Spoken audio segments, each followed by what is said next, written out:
Socrates नामक एक दार्शनिक का एक बहुत ही प्यारा कोट है, an unexamined life is not worth living. मतलब मालूम है क्या है?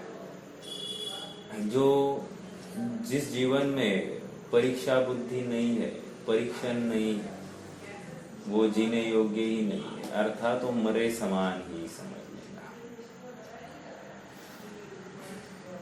इसलिए जीवन में प्रत्येक क्षण में परीक्षण की बुद्धि होना परम आवश्यक है। हाँ, याद रखना कहाँ परीक्षा करनी और कहाँ नहीं करनी, इसका विवेक हमको होना चाहिए। 6 द्रव्य 7 तत्व इन संबंधी परीक्षा पूर्वक उनका ग्रहण किया जाता है। और कर्णान योग के अनेक विषय ऐसे हैं जहाँ पर द्वीप समुद्रों की चर्चा है, कर्म बंध की बातें हैं, नरक देव पर्याय की चर्चाएं हैं, जो हमारे ज्ञान के प्रत्यक्ष नहीं है। ऐसी बातों को हमको बिना परीक्षा किए ही मान लेना। लेकिन कब? 6 द्रव्य 7 तत्व संबंधी परीक्षा पूरी होने के बाद। समझ में आ रहा है क्या? सच्चे देव शास्त्र गुरु की परीक्षा होने के बाद। समझ में आ रहा है क्या? ये बेसिक क्या कहते हैं उसको, कंडीशंस अप्लाइड है। ये कंडीशंस अप्लाई करे बिना आप हर चीज को एक ही तराजू में तोलने की कोशिश करोगे, एक ही बाट से तोलने की कोशिश करोगे तो काम नहीं होगा। समझ में आ रहा है? एक बहुत अच्छा नीति श्लोक है, पापम ध्रुवम परे दुःखात्, पापम ध्रुवम परे दुःखात्, पुण्यम च सुखतो यदि, अचेतना कषायोच्च बध्ययेताम निमित्तताम। क्या कह रहे मालूम है? सामने वाला दुखी होगा, बहुत मार्मिक है, अपने जीवन में उतारना। मैंने जानबूझ के ये श्लोक उठाया है। सामने वाला दुखी होगा, इसलिए हमें पाप लगेगा। हमने किसी को डांटा, ठीक है, मान लो मैंने आपको डांटा। डांटने में प्रयोजन आपका हित है, लेकिन आप डांटने से आप दुखी हुए, ठीक है। तो सामने वाला दुखी होगा इसलिए पाप लगेगा, और सामने वाला सुखी होगा इसलिए हमें पुण्य मिलेगा। यदि ऐसा कोई मान ले तो भूकंप आदि कितने को ही प्राण ले लेता है। भूकंप में कितने ही जनों के प्राण चले जाते हैं, तो वहां किसको पाप लगता होगा? समझ में आ रहा? किसको दोष दे? कोई दोष का भागीदार ही नहीं है। तो फिर वहां पर क्या कहते हैं? अपना नसीब। तो जब वहां पर अपना नसीब है तो यहाँ पर भी अपना नसीब लगा लेना। तो मेरे डांटने से आपका ना भला होता है ना बुरा होता है, ना मुझे पाप लगता है ना पुण्य होता है। तो पर पाप पुण्य तो लगता ही है। कैसे? मेरे भावों से, डांटने की क्रिया से नहीं। समझ में आ रहा है? और उसके पीछे का अभिप्राय भी बहुत महत्वपूर्ण है। आप सामने वाला सुखी होगा और सामने वाला दुखी होगा, उससे कुछ भी फर्क नहीं पड़ता है। मेरा उसके पीछे का अभिप्राय क्या है, इससे सारा फर्क पड़ता है। ठीक है, ये इस बिंदु को याद रखना, और कहाँ पर जीवन में हम अप्लाई कर सकते हैं तो उसका विचार करते रहना। एक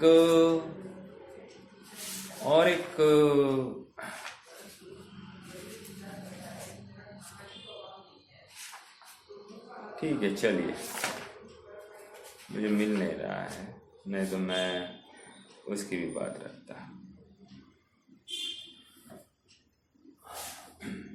और एक बिंदु मालूम है, इंग्लिश में एक कहावत है, मैंने पहले भी कहा है, company is sold by feeble minds. क्या है इसका अर्थ? Company is sought by feeble minds, मतलब जिसको संगति चाहिए, कोई तो साथ होना चाहिए, हाँ, उसके बिना फिर ठीक नहीं है। तो ऐसी एकांत अकेले में अपने को ध्याने को छोड़कर संयोगों की भावना करता हुआ जो जीव है वो कमजोर है, और मुनि अवस्था अत्यंत परिपक्व है, अत्यंत दृढ़ है, संकल्पी है और सिंह वृत्ति धारण किए वाले है। और सिंह कैसे होता है? सिंह कैसे होता है? सिंह तो वो उसकी गर्जना में ही वो कॉन्फिडेंस है। कल परसों मैंने एक प्राणायाम देखा, सिंह गर्जना आसन, ऐसा एक प्राणायाम था। तो मैंने श्रेयांश को भी वैसा आसन सिखा दिया। तो उसमें ना थोड़ी सी आवाज निकालनी, गर्जना जैसी आवाज निकालनी है। अब उस गर्जना में वो कॉन्फिडेंस दिखाई देना चाहिए है, वो जो चिल्लाना है वो चिल्लाना सचमुच सिंह जैसे कॉन्फिडेंस वाला होना चाहिए। ऐसा एकदम सहमे स्वर में जो आवाज निकलता है उससे वो आसन का लाभ नहीं होता है। मुझे क्या कहना है, सिंह अपने आप कॉन्फिडेंस लिए हुए है, और अगर हम भी आसन करते समय में वैसे कॉन्फिडेंस का एहतिहार न करे तो उस आसन का लाभ नहीं होता है, क्योंकि नाम ही उस आसन का सिंह गर्जना आसन है। तो मुझे इतना ही कहना है कि मुनिराज भी सिंह वृत्ति धारण करते हैं। सिंह वृत्ति मतलब अपन मन मौजी है, अपने हिसाब से सब चलेंगे, मैं यहाँ का राजा हूं। मैं राजा हूं मतलब क्या? मेरा कोई स्वामी नहीं है, इसी को राजा कह देते हैं। जिसका कोई स्वामी नहीं होता वो राजा है। हाँ, देवों में है कि नहीं है? देवों में कौन है? कहाँ के देव है? राजा ही राजा।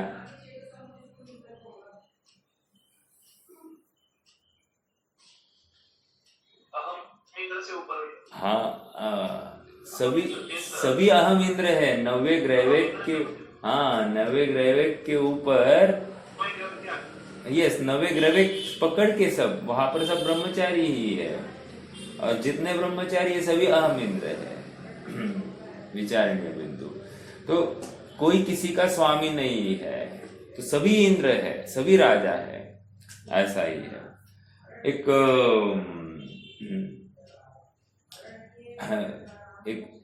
उक्ति चलती है, मेरे ख्याल से जीवनदर चरित्र की है। वहां पर आया है कि मृगेंद्रस्य मृगेंद्रत्वं वितीर्णा केन कानने। क्या आया? मृगेंद्रस्य मृगेंद्रत्वं वितीर्णा केन कानने। कानने, कानने मतलब जंगल। मृगेंद्रस्य मतलब क्या? मृगराज, सिंह। सिंह को मृगेंद्रत्व अर्थात राज्य पद, इस जंगल का राज्य पद किसने प्रदान किया है? कोई मीटिंग बैठी थी, कोई इलेक्शन हुआ था? नहीं, वो स्वयमेव राजा बना है। उसी प्रकार मुनिराज भी स्वयमेव अपनी अधीनता में जाकर किसी की अधीनता स्वीकार न करते हुए वे स्वयं के स्वामी हो गए हैं, अर्थात अब उनके ऊपर किसी का बस नहीं चलता। समझ में आ रहा है? ऐसा है अद्भुत मुनि जीवन। आप विचार तो कीजिए, मतलब क्या है। हाँ मुकेश भाई, कोई प्रश्न है क्या?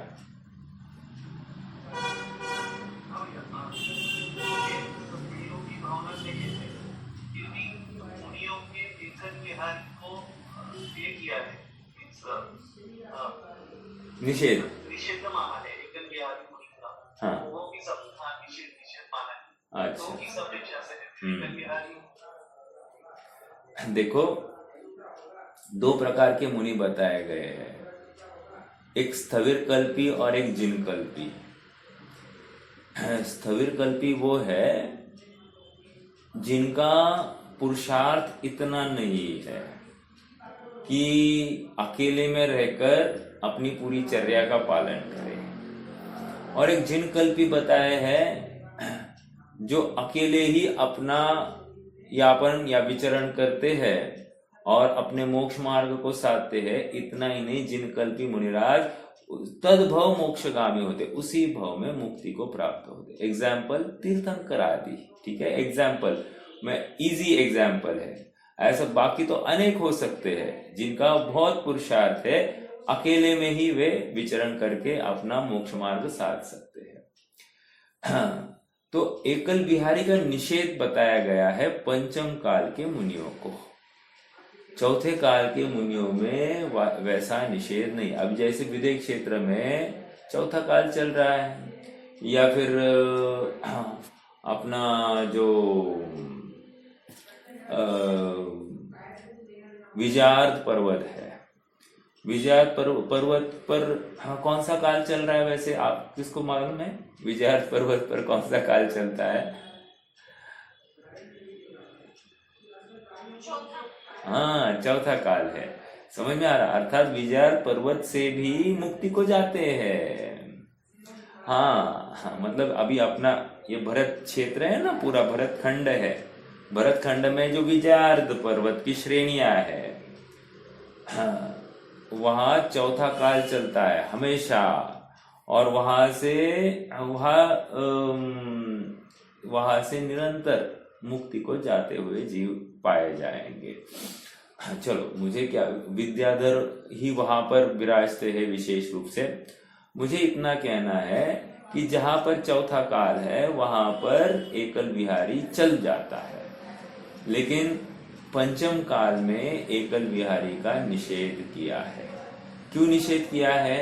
क्योंकि इतना संबल और इतना पुरुषार्थ नहीं है कि अकेले विचरण करके अपनी चर्या इत्यंभूत पालन करे। एक, या इतना पुरुषार्थ नहीं है कि स्वयं प्रेरित होकर अपनी आराधना करे।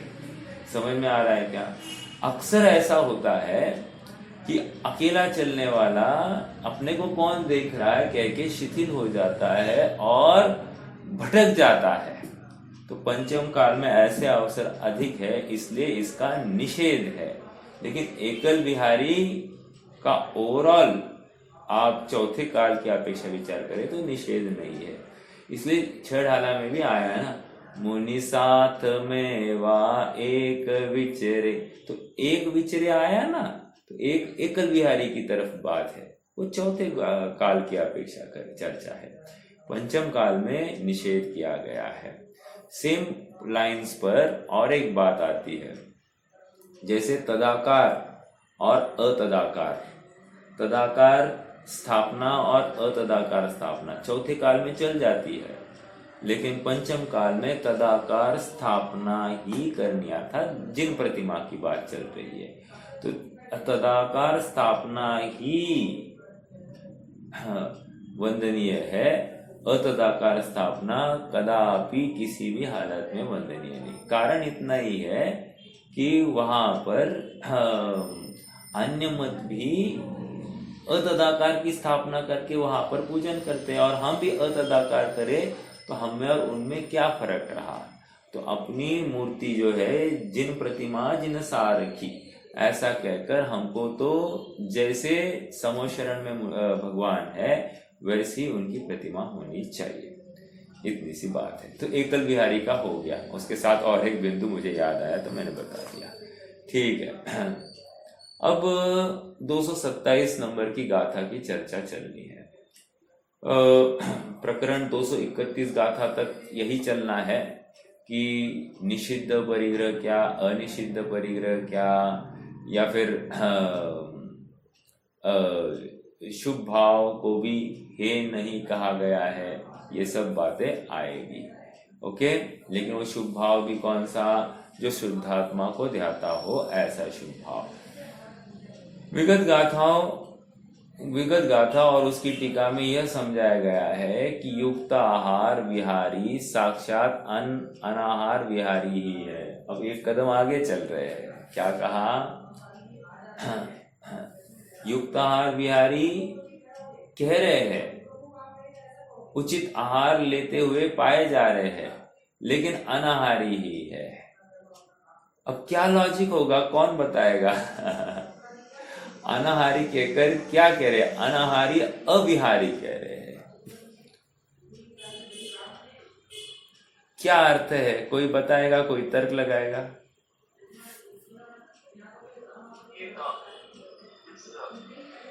तो अनासक्त भाव से उनका चलता है हाँ आहार, हाँ और ये ममत्व या कर्तृत्व भाव से रहित वो चल रहा है, और उसमें अपने शुद्धात्मा की प्राप्ति का ही ध्येय मुख्य है, और ये गौण क्रिया है। ओके, एक शब्द कहना था आपको। वैसे आपने शुद्धात्मा कह दिया तो उत्तर तो आ जाता है उसमें, बट स्पेसिफिक आंसर इंपॉर्टेंट है। यहाँ पर अपना अनाहार स्वरूप को ध्याते हुए वे आहार ग्रहण हो रहा है। समझ में आ रहा है क्या? मैं अनाहार स्वरूपी ही हूं, ऐसा दृढ़ श्रद्धान है। मेरे में आहार का एक कण भी ग्रहण होता नहीं है, और इस शरीर के वश ऐसी इस कमजोरी की दशा में वो आहार का विकल्प खड़ा होता है और आहार ग्रहण किया जाता है।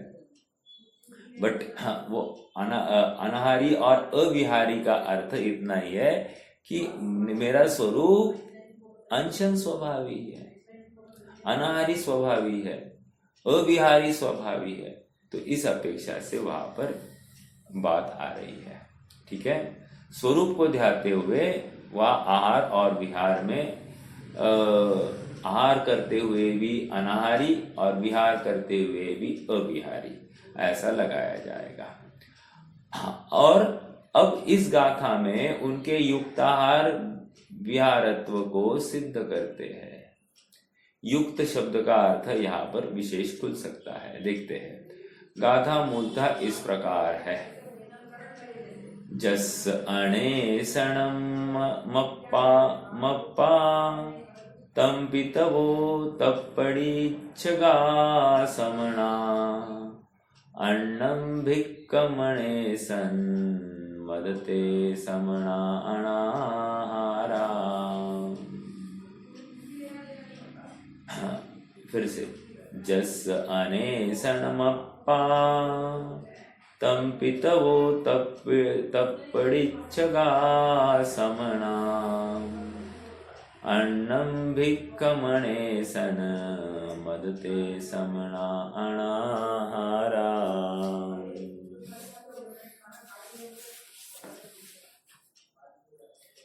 अरे भिक्षा मुनिवरों की ऐस नासे रहित हो, वे यतिगण ही कहे जाते हैं अनाहारी श्रमण।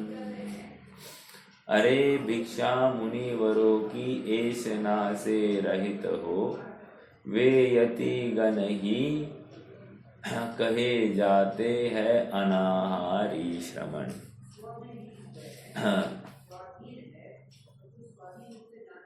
क्या कह रहे हैं? जस अनेसन अनेसनम अप्पा, जस अनेसनम अप्पा।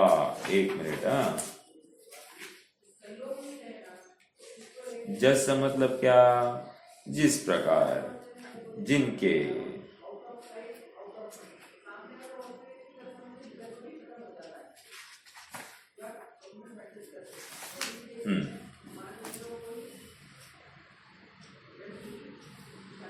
जिन मुनि संबंधी। जस मतलब जिनके, जिन मुनि की बात चली, जिसके। अनेसनम अप्पा, अप्पा मतलब आत्मा। अनेसनम अपने शुद्धात्म तत्व की भावना से उत्पन्न अमृत के आहार। मतलब यहाँ पर क्या? अपने अंशन स्वभावी आत्मा को ध्याते हुए। ठीक है। हाँ।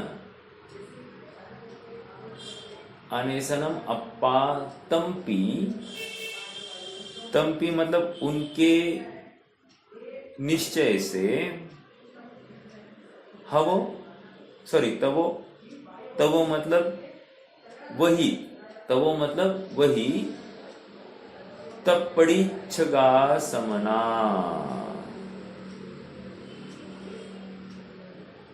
उसकी प्राप्ति के लिए प्रयासरत श्रमण, तब पड़ीच्छगा समना, अर्थात पड़ी इच्छगा, तब पड़ी इच्छगा, वह उसकी इच्छा की प्राप्ति के लिए, इच्छा है प्राप्ति के लिए, ऐसे श्रमण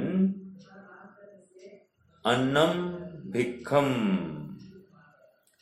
अपने परमात्मा तत्व से भिन्न है, मतलब अन्नम, वह अपने को उससे भिन्न जानते हैं। क्या, किसको भिन्न जानते हैं? उस आहार को, आहार को अपने अंशन स्वभाव से भिन्न जानते हैं। अन्नम, भिक्खम मनेसनम, भिक्खम मतलब क्या? भिक्षा के समय होने वाली जो भैक्ष वृत्ति है, उसको क्या, उसको अपने अंशन स्वभाव से भिन्न जानते हैं। ते समना अनाहारा, ऐसे श्रमण अनाहारी है। आगे बात यही लॉजिक है जो अपनी अभी चर्चा हुई। अरे भिक्षा मुनिवरों की ऐसना से रहित हो, वे यति गण ही कहे जाते हैं अनाहारी श्रमण। देखो इसका भाव पढ़ते हैं। देह मात्र परिग्रह है जिसके, ऐसे श्रमण ने शरीर में भी ममत्व छोड़कर उसे श्रृंगार आदि से रहित वर्तते हुए अपने आत्मा की शक्ति को छुपाए बिना शरीर को तप के साथ जोड़ दिया है। क्या कहा? कितनी बातें कही। श्रृंगार आदि की चर्चा भी यहाँ पर जोड़ दी। अब श्रृंगार की चर्चा कहाँ आई थी? किसी को याद है? श्रृंगार की चर्चा आई थी क्या? एक शब्द पढ़ा था अभी 2-3 गाथा पहले ही शब्द पढ़ा था, पड़ी क्या है वो? एक मिनट। प्रतिबद्ध, अपरिकम्मा, अप्रतिकर्म, राइट, यस, अप्रतिकर्म 224वीं गाथा में आया वो। तो क्या कह रहे हैं? अप्रतिकर्म मतलब क्या? वहां पर वे उस श्रृंगार से रहित है। तो यहाँ पर वो पॉइंट वहां से उठा कर लाया है। देखो अभी क्या कह रहे हैं, कहा गया भाई 227। देह मात्र परिग्रह है जिनके, ऐसे श्रमण ने शरीर में भी ममत्व छोड़कर उसके श्रृंगार आदि से भी रहित वर्तते हुए अपने आत्मा की शक्ति को छुपाए बिना शरीर को तप के साथ जोड़ दिया है।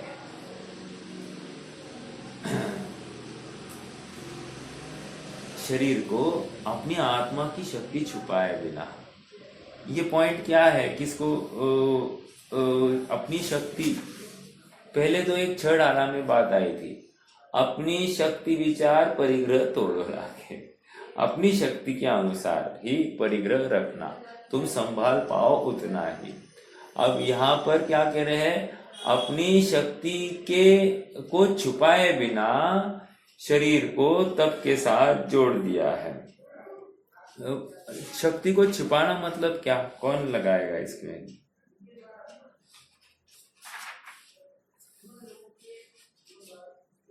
शक्ति है पुरुषार्थ करने की, लेकिन प्रमाण की वजह से ना। हाँ ठीक है। देखिए, हाँ अब हाँ पुरुषार्थ मतलब वहां पुरुषार्थ। देखो ऐसा है ना, मान लीजिए एक एग्जाम्पल देता हूं मैं आपको। जैसे अभी हमारा पेट सफिशिएंट भर गया है, अपनी शक्ति है कि हम इससे ज्यादा नहीं ले तो भी हमारा चल सकता है, लेकिन हम अधिक खाते हैं। तो ये क्या हो गया, शक्ति को छिपाया गया। एक हमारी शक्ति है कि डेली एक आध रस का हम त्याग कर सकते हैं, लेकिन हमने वो व्यक्त नहीं किया। मतलब रस चेंज करके करना, मतलब एक दिन दूध नहीं पीना, एक दिन दही नहीं खाना, एक दिन तेल नहीं, एक दिन घी नहीं, एक दिन मीठा नहीं, एक दिन खारा नहीं, नमक नहीं। तो ऐसा हम 6 रस का त्याग कर सकते पलट पलट कर, लेकिन हमने नहीं किया। तो हमने क्या किया, शक्ति को छिपाया। समझ में आ रहा है क्या? हाँ। और हम लौकिक बात करता हूं, हम एक स्थान से दूसरे स्थान, मान लो आधा किलोमीटर ही जाना है, 1 किलोमीटर ही जाना है, तो पैदल भी जा सकते थे, लेकिन हमने गाड़ी आदि का अवलंबन लिया। तो क्या किया, हमने शक्ति को छिपाया। समझ में आ रहा है क्या? हम मान लो अभी बिल्डिंग्स में रहते हैं, राइट? हम ऊपर आवाज करने के लिए हम लिफ्ट का प्रयोग करते हैं, जबकि हमारी शक्ति है कि हम पैदल भी चल सकते थे, लेकिन हमने लिफ्ट का सेवन कर दिया, तो वहां पर बिजली का प्रयोग हो गया। बिजली बनने में जितनी हिंसा हुई है उसकी बात है। तो कह रहे हैं कि हमने अपनी शक्ति को छिपाया। तो शक्ति को छिपाने से क्या होता है साहब? अरे शक्ति को छिपाने से शक्ति छीन ली जाती है।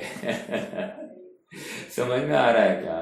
तो हमारे तप करने की शक्ति थी और हमने ऐसा तपस्चरण नहीं किया, तो ये शक्ति हमसे छीन ली जाएगी। समझ में आ रहा है? अर्थात प्रकृति स्वयं ये शक्ति हमसे छीन लेती है। विचारणीय बिंदु है, विचारणीय बिंदु है। तो अपनी शक्ति को छिपाए बिना शरीर को तप के साथ जोड़ दिया है। देखो, आपत्ति में 4 चीजों की परीक्षा होती है। एक नीति वचन ही है, धीरज धर्म मित्र अरुणारी, आपद काल विचार्ये चारी। अपना कौन है ये नक्की करना है। तो कब होता है? आपत्ति के काल में होता है। तो तपस्चरण इन शॉर्ट क्या है, आप थोड़ा सा विचार करो तो एक प्रतिकूलता ओढ़ ली जैसी बात है। जैसे सब अनुकूल हो, इस अनुकूलता में हमने थोड़ी सी प्रतिकूलता छीन ली है, मतलब ओढ़ ली है। हो सकता है क्या ऐसे? मान लीजिए कि हमको कहीं जाना है हमको, मान लो स्वाध्याय के लिए जाना है ना। तो स्वाध्याय के लिए जाना है तो बन ठन कर जाना है या बिना बन ठन कर जाना है? तो यहाँ कह रहे कि तुम्हारी शक्ति थी, तुम सादगी से जाओ। तुम सादगी से नहीं गए, तुम बन ठन के गए, हाँ, राजा बाबू बन के गए और प्रदर्शन का विषय बने। तुमने वितरागता के पोषण के लिए वहां पर हाजिरी नहीं लगाई, तुमने अपने देह को श्रृंगारित करके वहां पर हाजिरी लगाई है। क्या है प्रयोजन? तुमने अपनी शक्ति को छिपाया। समझ में आ रहा है क्या? इतनी सरल बात है ये। हाँ, हम अपने जीवन में अप्लाई करें। देखो, ये मुनिराजों को का जीवनचर्या बता रहे हैं। तो जितने बड़ी मात्रा में उनका जीवन चल रहा है ठीक है, लेकिन कुछ अंश अपने जीवन में भी तो हो ना, क्योंकि ऐसा विरक्त भाव हुए बिना संपूर्ण विरक्ति तो कब आएगी? फिर नहीं आएगी।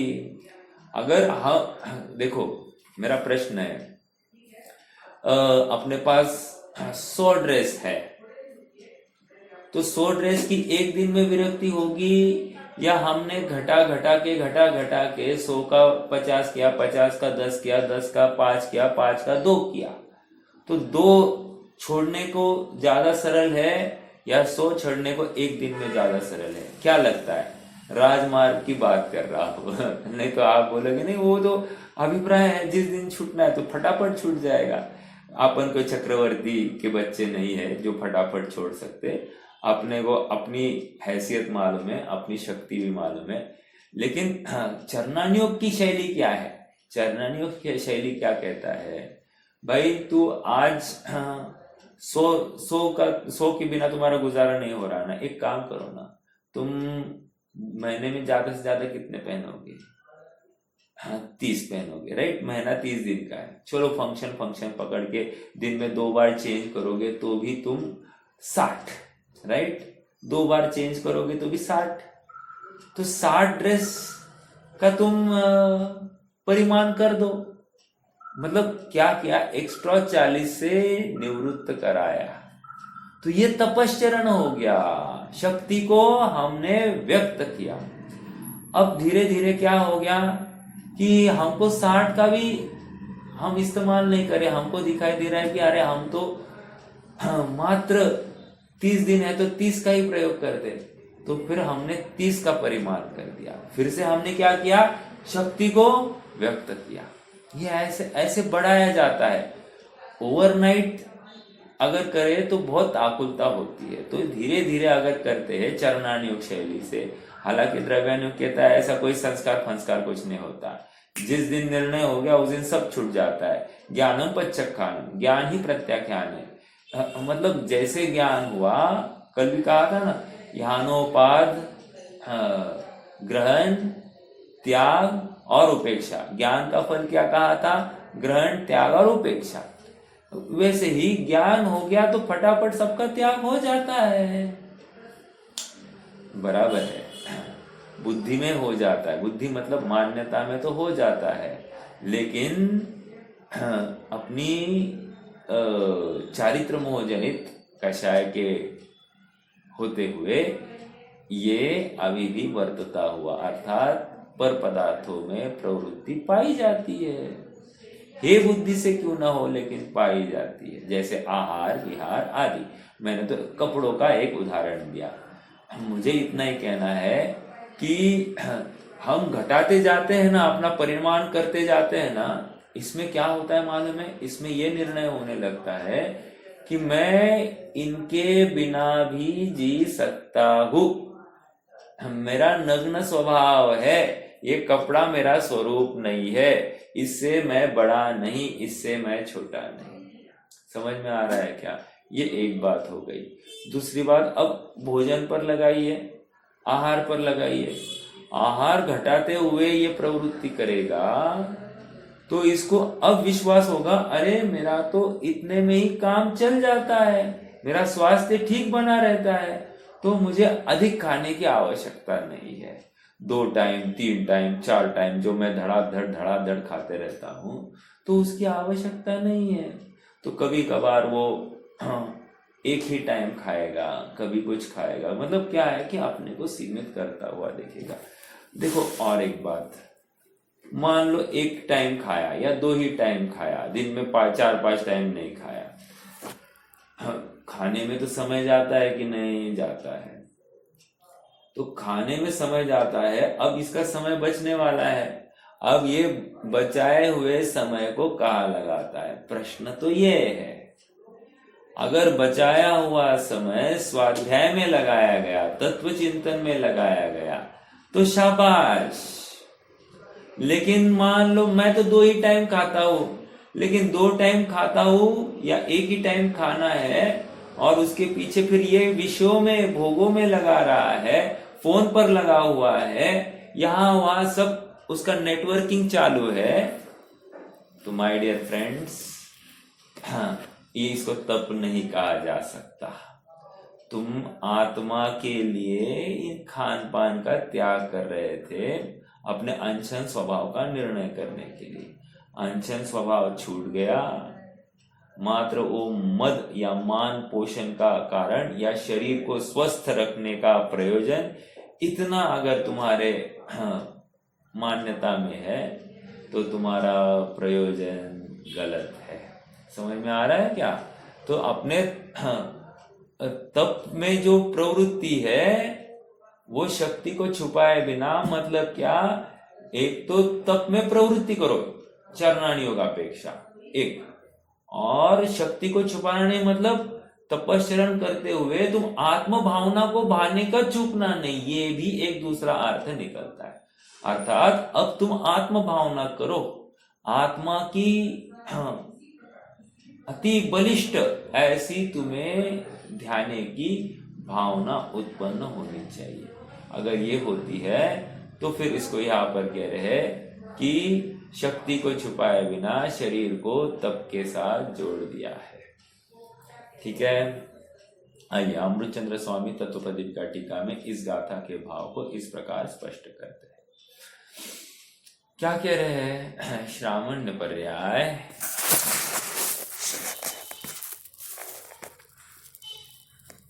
क्या कहा था?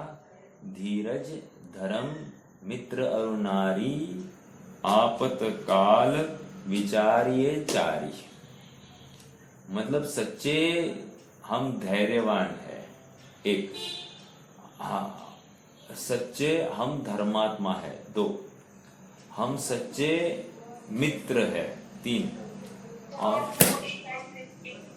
और हम सच्चे, मुझे भी आपका माइक म्यूट कर दीजिए, और हम सच्चे पतिव्रता है या सच्ची नारी है, शीलव्रती है। तो इनकी परीक्षा कब आती है? प्रतिकूलता के काल में, आपत्ति के काल में। अब नारी के शील को परखना है तो कैसा? देखो वो अनंतमती, समझ में आ रहा है क्या ये? या फिर अंजना सती, समझ में आ रहा है?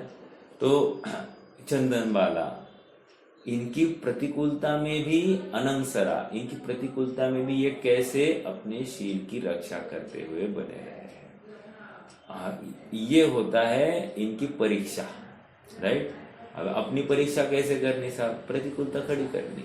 इसका मतलब मैंने ये नहीं कह रहा हूं कि कुशील का धारण करो और वहां पर मैं अलिप्त रहता हूं कि नहीं, ये नहीं कह रहा हूं। हम हर प्रसंग में अपने शील की कैसे रक्षा कर सकते हैं इसका विचार हम करें।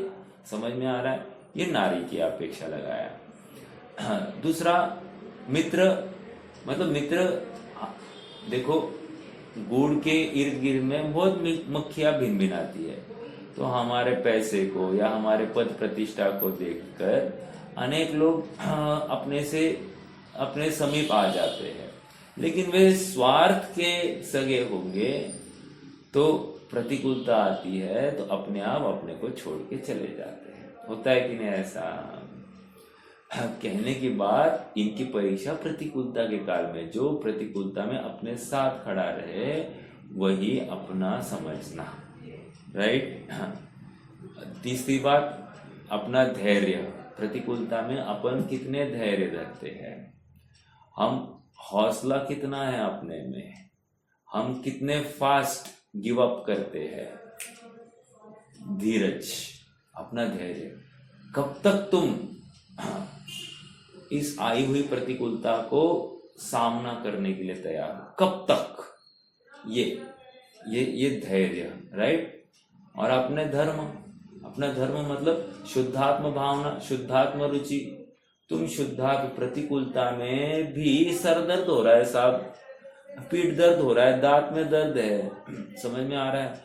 ऐसे हजारों दर्द चल रहे हैं और ऐसे काल में ओ मैं तो शुद्धात्मा हूं, न मैं मृत्यु कुतो भीतिर, न मैं व्याधि कुतोर्व्यथा, ना हम बालो न वृद्धो हम, न युवतानि पुद्गले। ये सब पुद्गल की व्यवस्था है। वाह, ऐसा क्या वो अद्भुत वो जुनून होगा, वो हुनर होगा कि इसको आत्मा ही आत्मा दिखाई दे रहा है। न मैं मृत्यु, मेरा मरण ही नहीं होता, मैं अजर अमर पदार्थ हूँ। देखो संयोग का वियोग होता है, मुझ में द्रव्य दृष्टि से देखो तो किसी भी द्रव्य में आज तक संयोग हुआ ही नहीं है। द्रव्य दृष्टि से देखो तो किसी भी द्रव्य में, किसी मेरी द्रव्य की बात नहीं चल रही है, किसी भी द्रव्य में देखो संयोग हुआ ही नहीं है। और व्यवहार दृष्टि से, पर्याय दृष्टि से देखो तो वहां पर संयोग पाए जा रहे हैं। देखो यह अनशन स्वभाव का मैं बताना चाहता हूं ना, आज तक मुझे भोजन का ग्रहण हुआ ही नहीं है। क्यों? क्योंकि मैं अनशन स्वभाव हूं, बात समझ में नहीं आ रही ना, क्योंकि हम दिन रात गचर गचर गचर गचर खाते जा रहे हैं तो हमको ये हजम ही नहीं हो रही है। चलो मैं दूसरा एग्जाम्पल देता हूँ। आकाश द्रव्य अनाहारी स्वभावी है क्या? बिल्कुल सही है। जिस प्रकार आकाश द्रव्य पुद्गलों का ग्रहण नहीं करता, उसी प्रकार मेरा जीव द्रव्य भी पुद्गलों का ग्रहण नहीं करता। ये न्याय है। समझ में आ रहा है क्या? इसलिए मैं अंशन स्वभावी हूं। अब मान रहे हो कि नहीं मान रहे हो? मानो। अंशन स्वभाव की सिद्धि ऐसे करनी है। समझ में आ रहा है क्या? हाँ, नहीं ये तो समझ में आ रहा है, लेकिन बराबर भूख लगने पर भोजन की तरफ ही अपना रुख बदल जाता है। ठीक है, लेकिन उसको अपराध तो मानो। अपराध नहीं मानते हैं, खेद नहीं होता है, अनशन स्वभाव का निर्णय नहीं होता है। आज मैं थोड़ा ज्यादा खाऊंगा, आज मैं ऐसा करूंगा तो मुझे ताकत आएगी, ये सब बातें कहाँ से लाई? अनशन स्वभाव का निर्णय हुए बिना तुम्हें ऐसी ही विकल्प छूटते रहेंगे। समझ में आ रहा है क्या? तो निरंतर अपने आत्म स्वभाव को ध्यान है, तो अनशन स्वभाव का निर्णय करना। ठीक है। और तर्क देखो, जिस प्रकार आकाश धर्म अधर्म ये पुद्गलों का ग्रहण नहीं करते, उसी प्रकार मैं शुद्धात्म चेतन तत्व द्रव्य मैं भी इन पुद्गल जड़ पुद्गल का ग्रहण नहीं करता। समझ में आ रहा है? अर्थात सेवन करता हुए उनका प्रवेश आत्मा में नहीं होता, उनका अपना अपना परिणमन हो रहा है। बाकी मैं तो ज्ञाता मात्र हूँ, मैं तो मात्र जानता हूँ। शरीर के प्रदेशों में वो प्रवेश करके वो अपना अपना परिणमन करके वो अपना अपना निकल जाता है। आत्मा में उसमें थोड़ी सी भी vitamin A, vitamin B, vitamin C, vitamin D कुछ भी नहीं आती है। समझ में आ रहा है? प्रोटीन नहीं आता और मिनरल्स नहीं आता और पोटेशियम मैग्नीशियम कुछ भी नहीं आता। क्यों? क्योंकि आत्मा में ये गुण धर्म है ही नहीं। समझ में आ रहा है क्या? तो इनका प्रवेश आत्मा में संभव नहीं। क्यों? इनका संयोग ही नहीं हुआ है। आत्मा असंयोगी पदार्थ है और असंयोगी पदार्थ अजर अमर होता है। जहां पर संयोग है वहां पर ही वियोगों की कल्पना की जाती है। जो जीव अपने को असंयोगी देखता है, अनशन स्वभावी देखता है, तो कहाँ भूख और कहाँ प्यास। समझ में आ रहा है क्या? और स्वयं भूख प्यास से रहित हो जाता है। हाँ जी, भैया। हाँ बोलिए ना।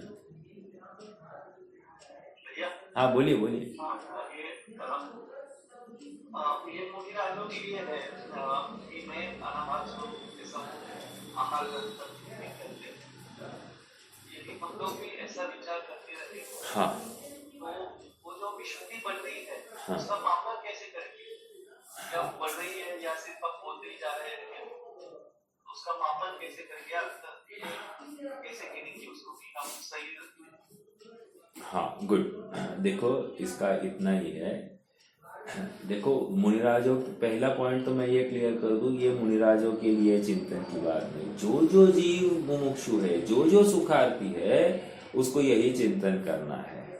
जो शुद्धात्म प्रेमी है उसको ऐसा ही चिंतन करना है। अपने अनशन स्वभाव का निर्णय करना ही करना है। हाँ, एक बात। दूसरी बात, अब ये चिंतन चालू हो गया। जिसने जो कोई अपने अनशन स्वभाव को ध्याने के लिए इच्छुक है, उसने इस चिंतन को चालू किया। तो चालू करने पर क्या हुआ?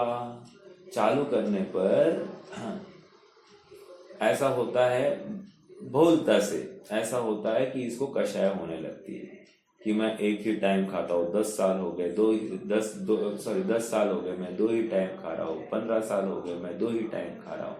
मैं बीच में कुछ भी नहीं लेता, कुछ भी नहीं लेता, कुछ भी नहीं लेता। तो ये क्या हो गया? ये हो गई उसकी कषाय, अर्थात मद जैसा हो जाता है। क्यों? क्योंकि उसको आत्मा का भान नहीं है।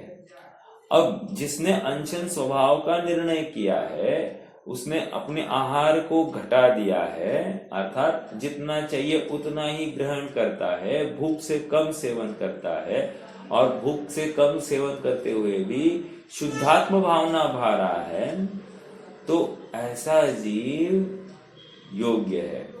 अब प्रश्न यह है कि हम कैसे मापन करें? तो इसका मापन एकमात्र विरक्ति से है। विरक्ति मतलब क्या? शुद्धात्म रुचि।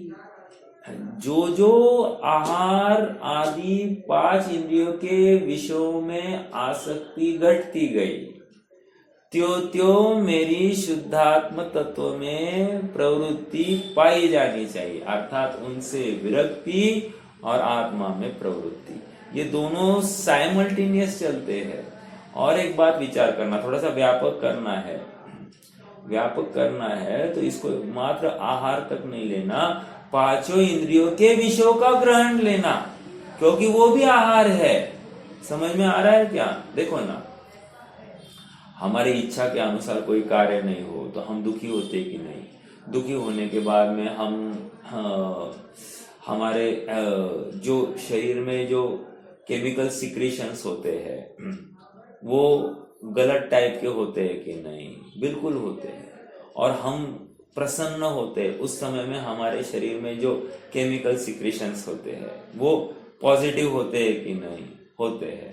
तो इसका मतलब सीधा सीधा संबंध है कि हम दुखी होंगे तो हमको, या ज्यादा कषायवान होंगे तो हमारे शरीर को वो बाधक भी हो जाता है, और हम ज्यादा संतुष्ट और प्रसन्न होंगे तो वो शरीर के लिए साधक हो जाता है। समझ में आ रहा है? तो ये मुनिराज का जीव या फिर जो आत्मा की रुचि वाला जीव है वो भी आत्मा की रुचि में प्रसन्न है। आत्मा के वश उसको बाहर की अन्य चीजें कुछ कम भी है इससे वो प्रभावित नहीं होता है। तो ऐसा जीव भी संतुष्टि के कारण, ये प्रसन्न रहने के कारण जितना भी है लेता है उससे उसका स्वास्थ्य एकदम अच्छे से बना रहता। एक और दूसरी बात, आत्मा रुचि के कारण इसकी विरक्ति पाई जाती है। मूल बात इतना ही है, मापन विरक्ति से ही किया जाता है। जो त्यो। हाँ, इष्टोपदेश का छंद ही है, यथा यथा समायाति संवित्त तत्वमुत्तमम् तथा तथा न रोचन्ते विषया सुलभा अपि। विषय, अब वो रसना इंद्रिय का विषय हो, स्पर्श इंद्रिय का विषय हो, चक्षु इंद्रिय का विषय हो, कर्नेंद्रिय का विषय हो या घ्राणेंद्रिय का विषय हो, कोई भी हो, हाँ, तो उसमें वो अपने आप टूटता हुआ दिखाई देता है। हाँ, डिग्री टू डिग्री इसको कह रहे हैं, डिग्री टू डिग्री। जो त्यो। पंडित साहब ने भी मोक्षमार्ग प्रकाशक में लिखा है कि जो आत्म भावना बढ़ती है त्यो विषय से हटता जाता दिखाई देता है। तो जो और त्यो की बात है। उसी प्रकार यहाँ पर यथा यथा समायाति संवित्तो तत्वमुत्तमम्।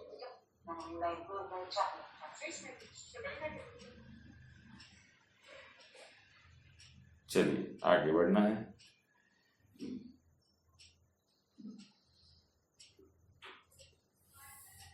क्या कह रहे हैं अभी देखो, पढ़ते हैं थोड़ा। सामान्य पर्याय के सहकारी कारण के रूप में केवल देह मात्र उपधि को श्रमण बलपूर्वक हठ से निषेध नहीं करते। ये शरीर परिग्रह है, उपधि है, इसको हठ से इसका निषेध नहीं करते। हठ से निषेध नहीं करते मतलब क्या? देखो, एक विचारधारा है ना, एक दर्शन ही है। क्या करते हैं भाई, आत्मा को तो स्वभाव तो मुक्त स्वभावी है, और आत्मा मुक्त क्यों नहीं हो रहा है? साफ शरीर है इसलिए। तो एक काम कर दो ना, शरीर को करो दो, या जल समाधि कर लो, या किसी टॉप फ्लोर से कूद जाओ, या फिर इसको किसी विष प्राशन से क्या करो कि इस शरीर को मार दो। मारने से क्या होगा? आत्मा फ्री होगा। जैसे घड़ा है, घड़े के अंदर दीपक है, तो घड़े के अंदर के दीपक का प्रकाश कहाँ तक फैला है? मात्र घड़े के अंदर तक के लिए। एक काम करो ना, दीपक को फोड़ दो। फोड़ने से क्या हो गया? प्रकाश सर्वव्यापी हो गया। समझ में आया? पूरे कमरे में व्याप्त हो गया। उसी प्रकार यह आत्मा सर्वव्यापी कैसे हो जाएगा? अर्थात सर्वव्यापी में कैसे मिल जाएगा? इस शरीर को फोड़ने से, घट रूप इस शरीर को फोड़ने से ये क्या हो जाएगा? सर्वव्यापी में समा जाएगा। ऐसी मान्यता वाले फिर जल समाधि करते हैं, स्वयं को करोड़ देते हैं, या फिर पर्वत से गिर जाते हैं, या फिर कोई बिल्डिंग आदि से कूद लेते हैं। ऐसे अनेक अनेक मान्यताएं। आपको ये मन शक्ति केंद्र के जो फाउंडर थे,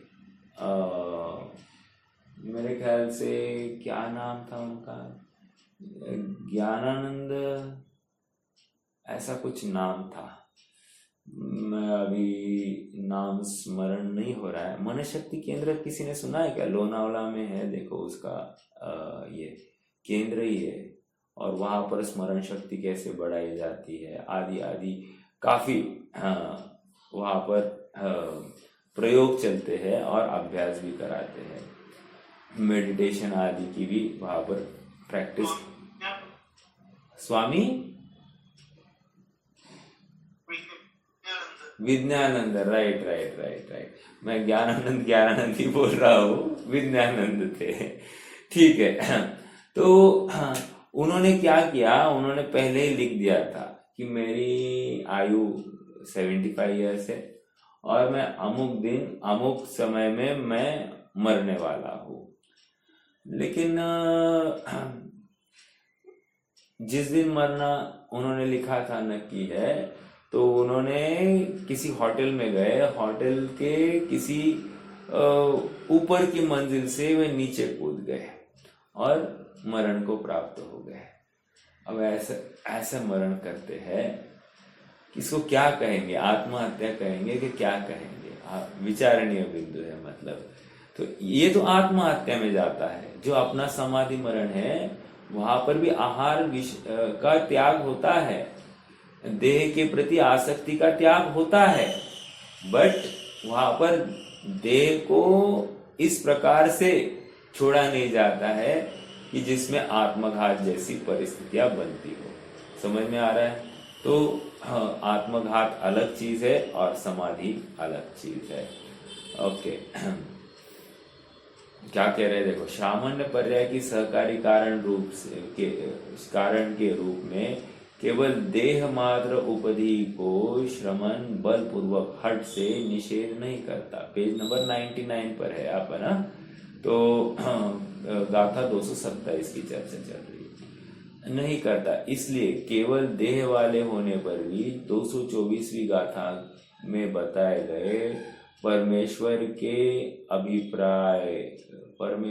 अभिप्राय को ग्रहण करके वस्तुतः यह शरीर मेरा नहीं है, इसलिए अनुग्रह योग्य भी नहीं है, किंतु उपेक्षा योग्य ही है।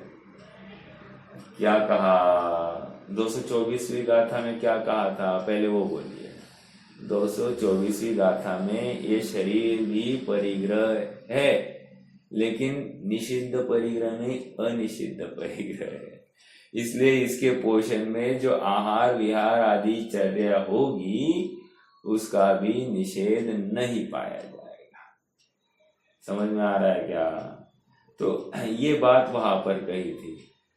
तो अब कोई ऐसा, मैं थोड़ा सा शब्द ऐसा करूं कि थोड़ा सा ओवर होशियार जीव ऐसा मान ले कि हाँ, शरीर को तो परिग्रह कहा है और उसकी रक्षा करने का अपना उत्तरदायित्व है, तो रक्षा के पीछे उस शरीर का स्वामी शरीर का कर्ता भोक्ता बन जाता है, इसको उसकी खबर नहीं है। और इसको मात्र खबर इतनी है कि शरीर की रक्षा करने के लिए प्रवचन सार ग्रंथ में कहा गया है।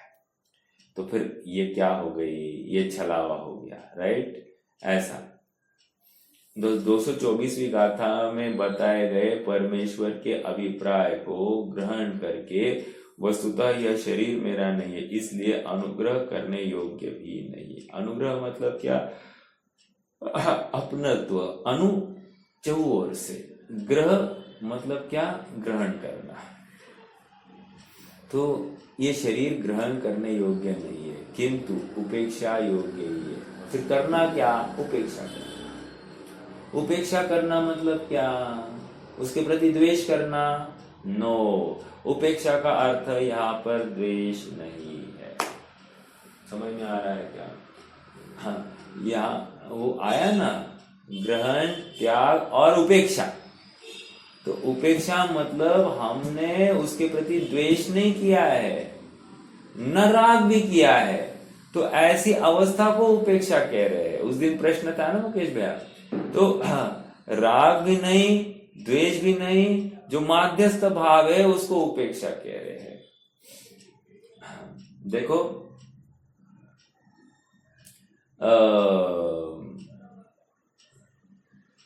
तत्वार्थ सूत्र में एक बात आई है। क्या आया है, वात्सल्य, प्रमोद, कारुण्य, ये मतलब मित्रता के पर्यायवाची बताया है। हाँ, तो मैं अभी भूल रहा हूँ, बट उसमें क्या आ गई बात ये बता देता हूँ। बात ये आई है कि ये मित्रता के पर्यायवाची, हाँ, मतलब किसी के द्वादश या भावना 32 में भी ये आया है ना कि हाँ, प्रेम भाव हो सब जीवों से, गुणी जनों में हर्ष प्रभो, करुणा स्रोत बहे दुखियों पर, दुर्जन में मध्यस्थ विभो।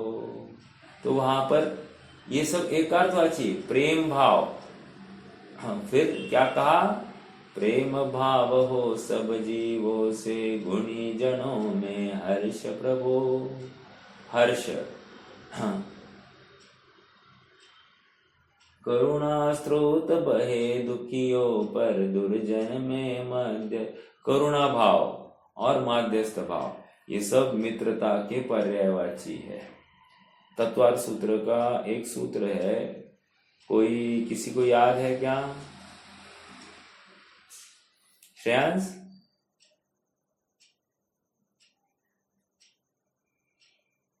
नाही, एक मिनिट.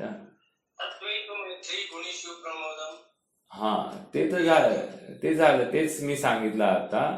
बट तत्वार सूत्र मधला सूत्र कोण तुम्हाला आठवतो का? सत्वेषु मैत्री गुणेषु प्रमोदम, ते बरोबर आहे. एक मिनिट. तत्वार सूत्र इन चार्ट्स, एक मिनिट माझ्याकडे ओपन करतो मी. 6वा अध्याय आहे मोस्ट प्रॉब्ली.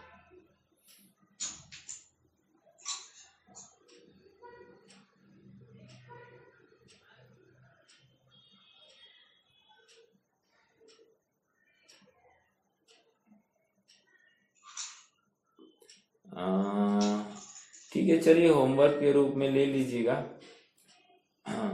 ये देख लीजिए कि क्या क्या है, नहीं तो मैं बता दूंगा.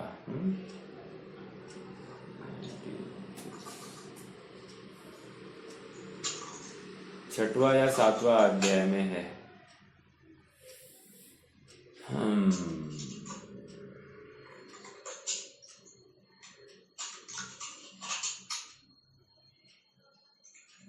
नहीं, चलिए, मेरे ख्याल से साता वेदनीय, ये नहीं, असाता वेदनीय के बंध के कारण बताए गए.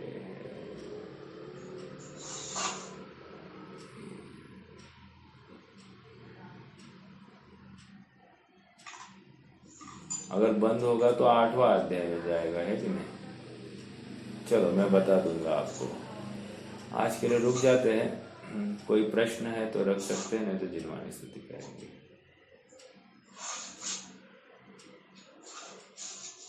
कोई प्रश्न?